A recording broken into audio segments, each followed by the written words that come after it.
ఈ స్టోరీలోకి వెళ్లే ముందు ఈ వీడియోని లైక్ చేయండి. మా ఛానల్ని ఇంకా సబ్స్క్రైబ్ చేసుకోకపోతే సబ్స్క్రైబ్ చేసుకోండి.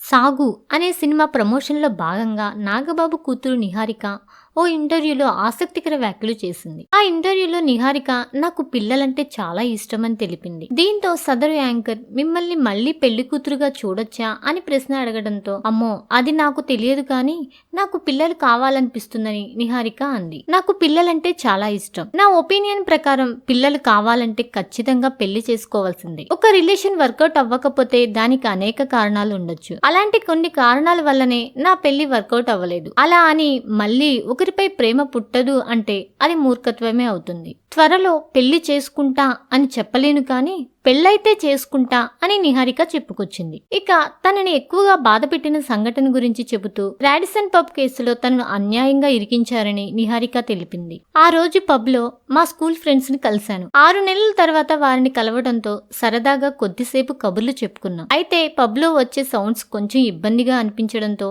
ఇంటికి వెళ్లిపోదామని బిల్లు కట్టేసి బయటకు వెళ్లాను. తీరా చూస్తే అక్కడ పోలీసులున్నారు. మమ్మల్ని స్టేషన్ కి తీసుకువెళ్లారు. కొద్దిసేపు నాకేం అర్థం కాలేదు. మీడియాలో ఈ విషయం గురించి రచ్చ అంతా ఇంతా కాదు. ఆ న్యూస్ చూసి నాకు చాలా బాధేసింది. ఆ తర్వాత పబ్ లో ఎవరో డ్రగ్స్ తీసుకున్నారని తెలిసింది. అప్పుడు నేను ఓ తప్పుడు ప్రదేశంలో ఉన్నానని నాకు ఆలస్యంగా తెలిసొచ్చిందని నిహారిక చెప్పుకొచ్చింది.